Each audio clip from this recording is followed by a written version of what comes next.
टिटलागढ़ जन्म होता टिटलागढ़ माटी सुजोग संतान ह्यूमान सागर आउ ना तो केमती से कौन थे आप कौन कहे मुई मैंने मोर पाखे एक्चुअल शब्द नाइन कहीं मुई तैयारी करी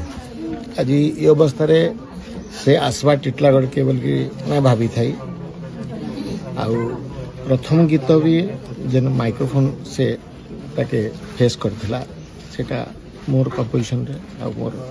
तैयारी करके आमे ताके गोटे जगह पठेइथिलु समस्ते मिसिकरी टिटलागढ़ बासी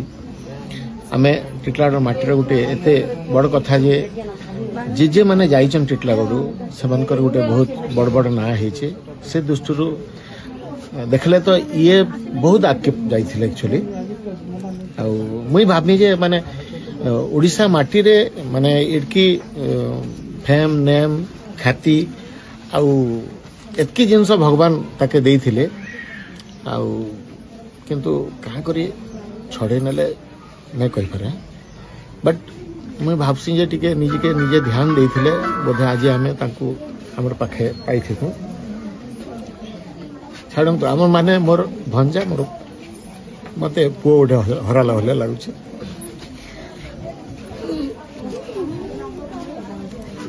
थैंक यू।